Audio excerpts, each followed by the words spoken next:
The night I found out something was off about Emily, it wasn't because of a phone call, a text message, or some cliché lipstick on a shirt. No, it was something much smaller. Almost stupid. But looking back, it was the first crack in the illusion of my perfect life. I was at home after a long shift at the fire station, exhausted but happy to finally have a weekend off. Emily had mentioned she had a work thing that night, something about catering an event for some big-shot investor interested in expanding her bakery business. That alone wasn't unusual. She had been working extra hard lately, and I respected the hell out of her ambition.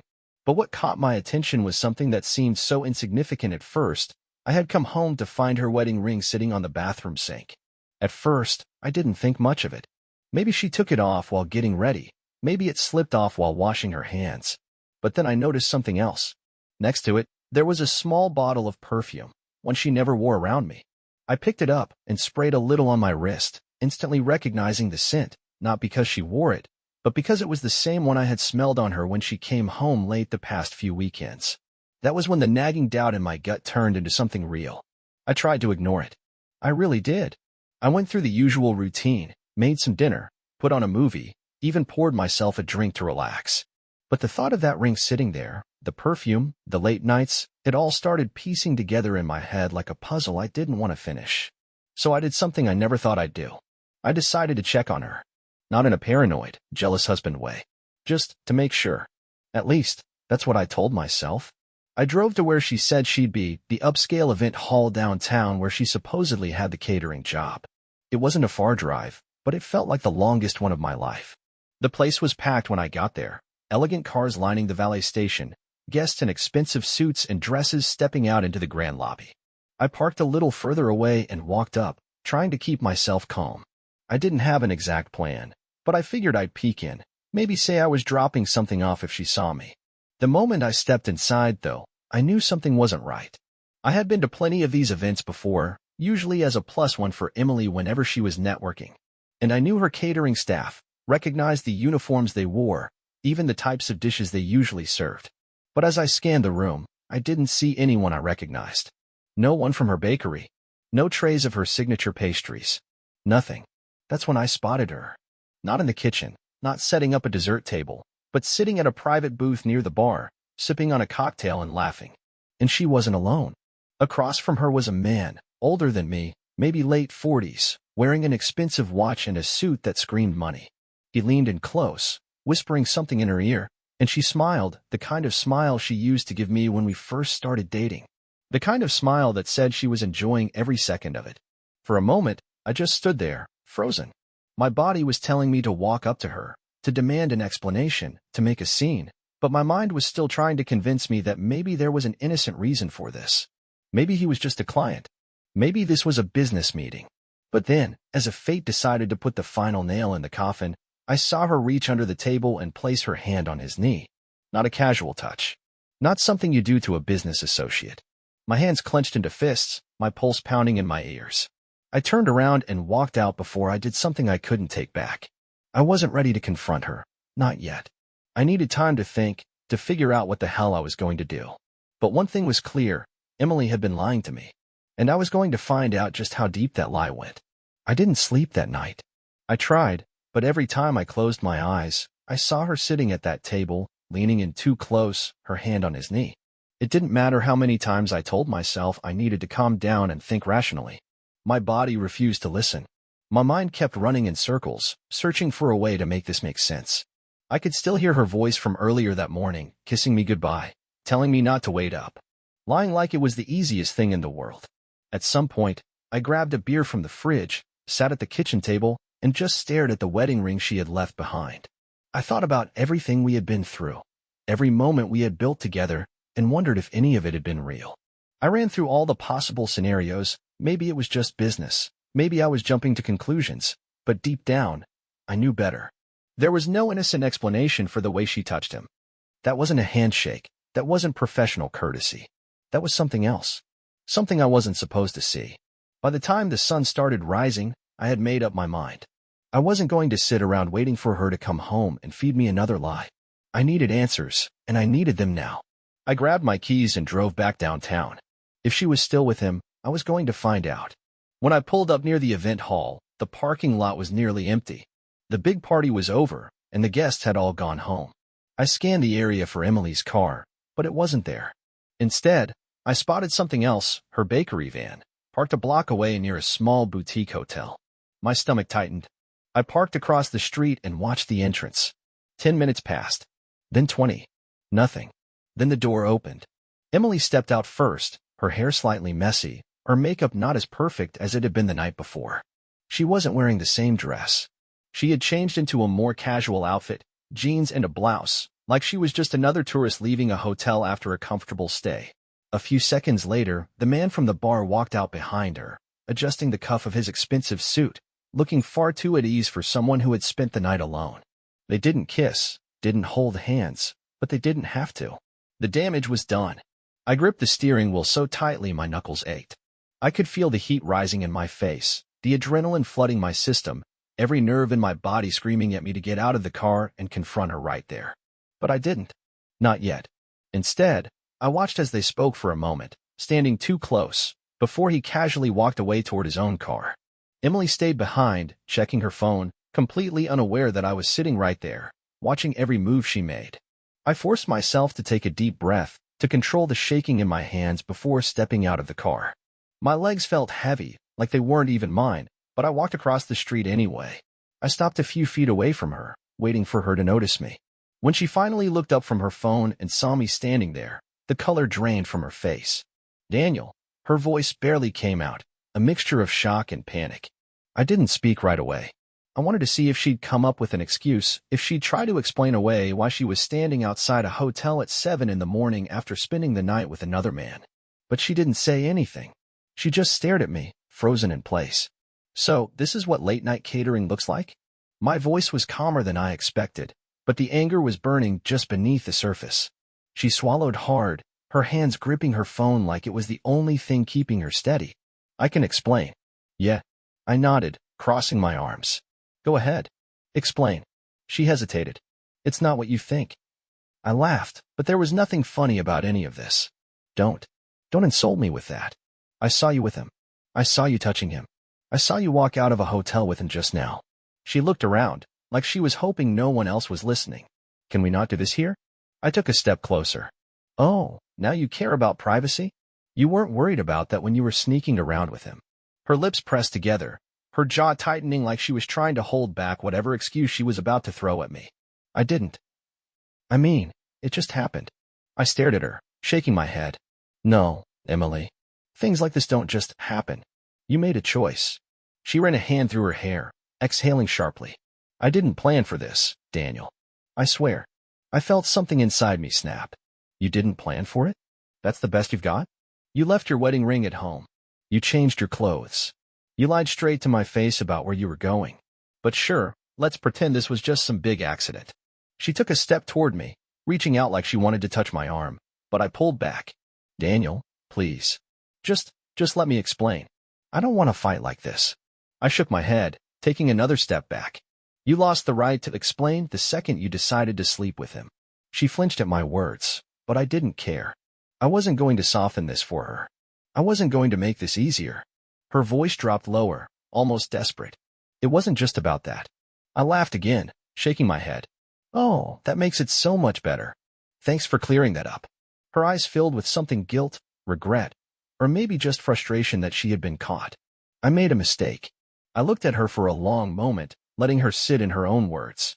Then I nodded. "Yeah, you did." I turned around and walked back to my car, ignoring the sound of her calling my name. I didn't stop. I didn't look back. I had all the answers I needed. The drive home felt longer than it should have. My mind replaying the conversation over and over again, picking apart every word, every hesitation, every flicker of guilt in Emily's expression. She didn't even try to deny it. She didn't beg, didn't cry, didn't throw out some ridiculous excuse. She just stood there caught. Maybe that was the worst part, how easy it was for her to admit it. Like she had already accepted what she had done long before I found out. Like she had already decided that the lie was worth telling.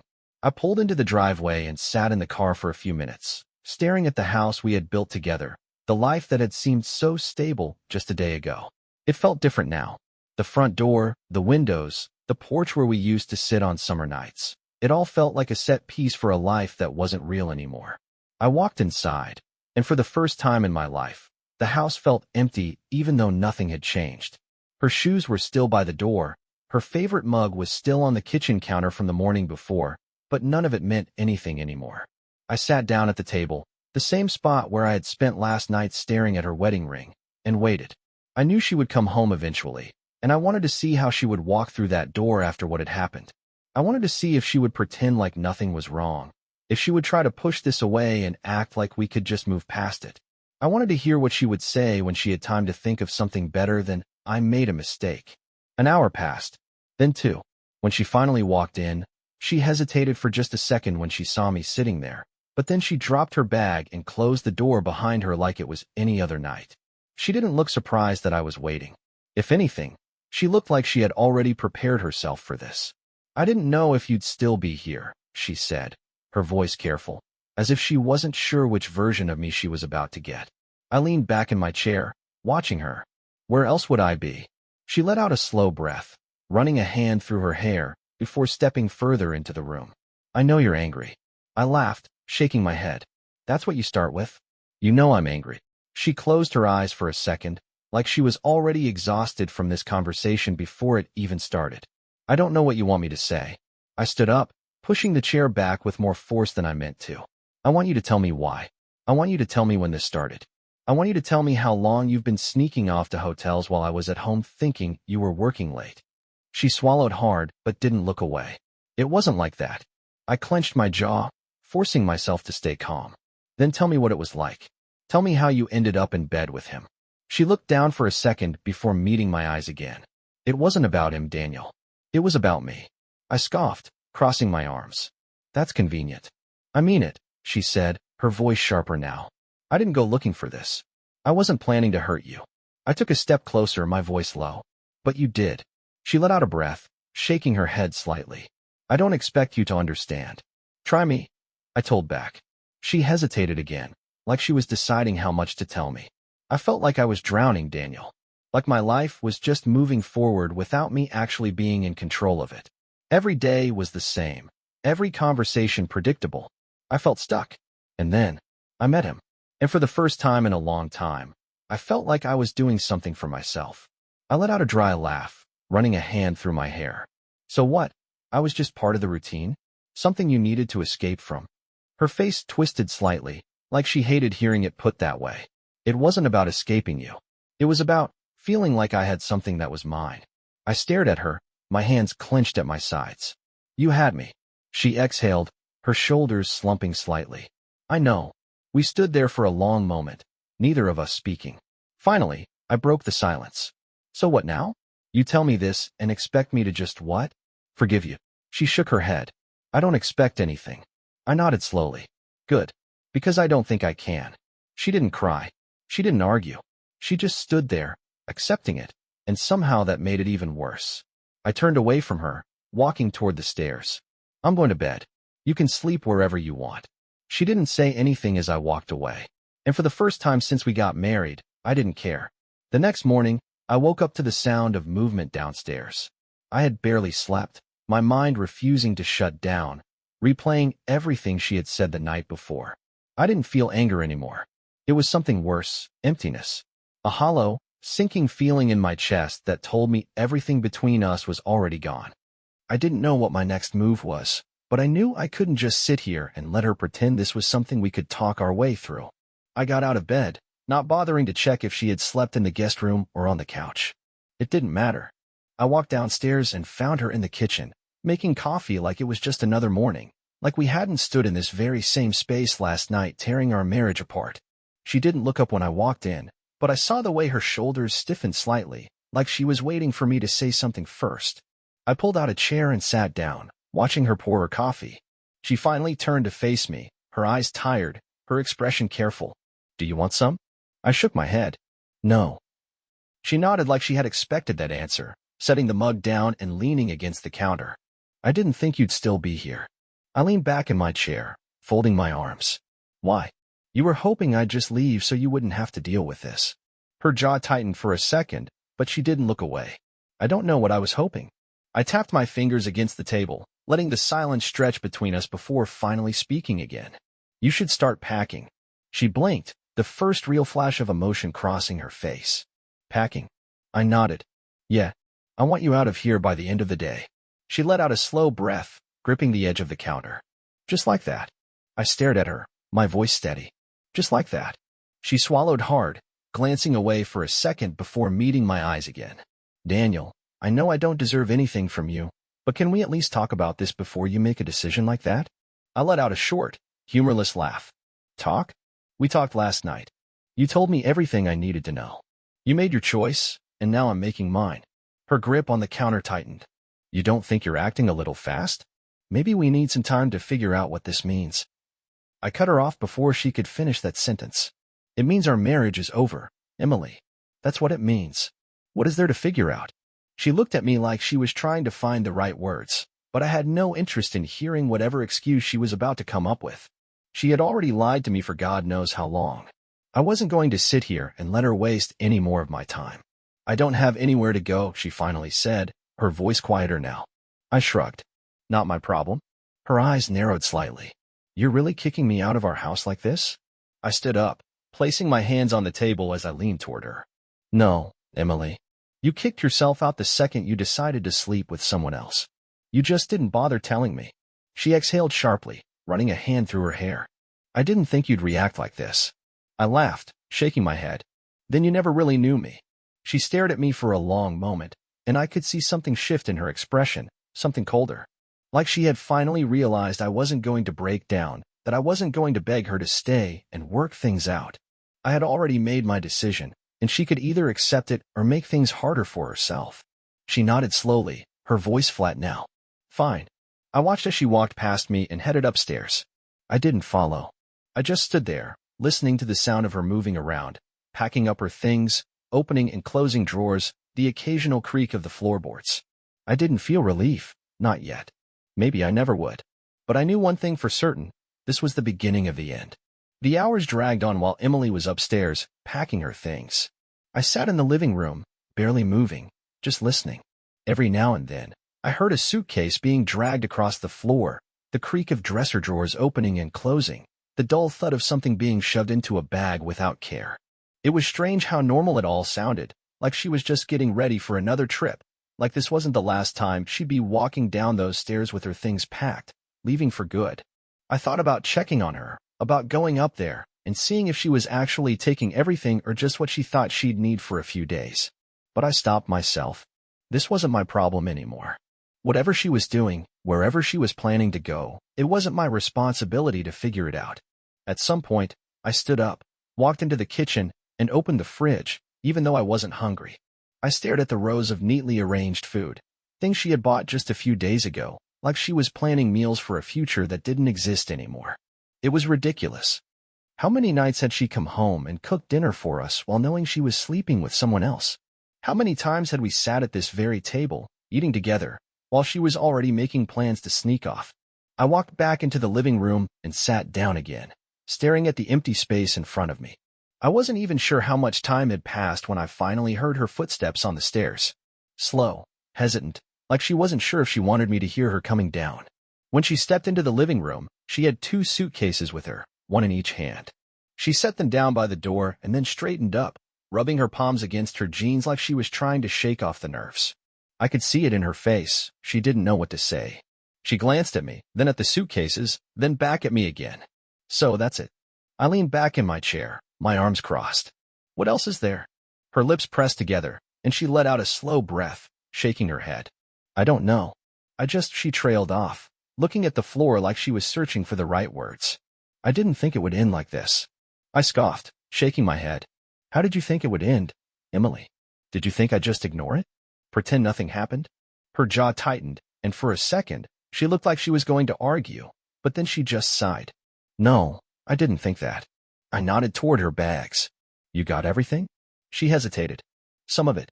I'll come back for the rest later. I shook my head. No, take it all now. Her eyebrows pulled together. Daniel. No, I said firmly, cutting her off. You're not coming back here. Not for more clothes, not to talk, not for anything. You want out? Then get out. She looked at me, and for the first time since this started, I saw something crack in her expression. She opened her mouth, then closed it again, her fingers tightening around the strap of her purse. I don't have anywhere to go. I shrugged. Not my problem. She swallowed hard, her shoulders stiffening. You really don't care, do you? I stood up slowly, walking toward the door. I cared when it mattered. You're the one who threw that away. She let out a humorless laugh, shaking her head. You're making this so damn easy for yourself, aren't you? I turned to face her fully, meeting her eyes. Easy? You think this is easy for me? I exhaled sharply, dragging a hand down my face. Jesus, Emily, do you even hear yourself? You were the one sneaking around. You were the one lying to me. And now you want to act like I'm the bad guy because I'm not crying and begging you to stay. Her eyes flashed with something, anger, guilt, maybe both. I never said you were the bad guy. No, but you're sure as hell acting like I'm the one making this harder than it has to be, I told back. You cheated, Emily. You don't get to stand here and be pissed off that I'm not giving you some dramatic goodbye. She inhaled sharply, blinking a few times like she was trying to keep herself from saying something she'd regret. For a long moment, we just stood there, staring at each other, both of us waiting for the other to crack. But I wasn't going to. I had nothing left to say to her. She finally exhaled and looked away. Fine. I watched as she grabbed her suitcases and walked to the door. She hesitated for just a second before stepping outside. I followed her, standing in the doorway as she opened the trunk of her car and shoved her bags inside. Her hands trembled slightly as she reached for the driver's side door, gripping it tightly like she was waiting for me to stop her. But I didn't. She finally glanced back at me, her face unreadable. So this is it, then? I nodded. Yeah.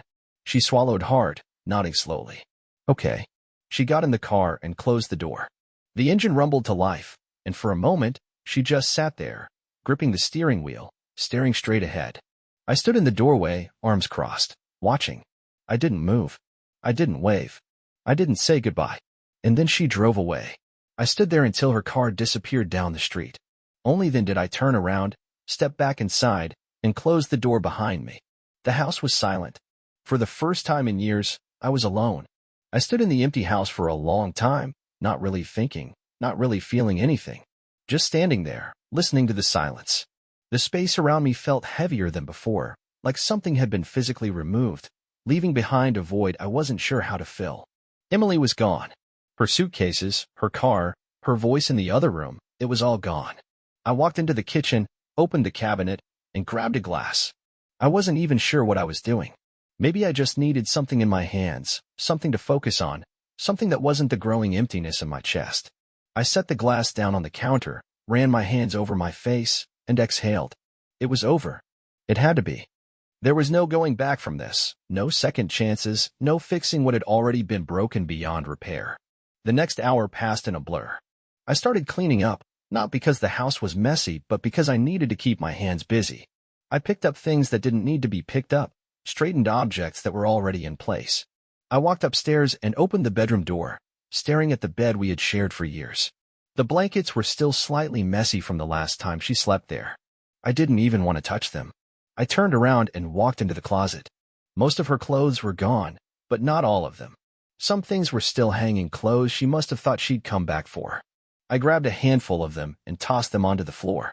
I wasn't going to leave them hanging there, reminding me every time I walked by that she had once lived here. I would throw them out, donate them, burn them. I didn't care. I just didn't want them here. After I finished, I went back downstairs and sat on the couch, staring at nothing.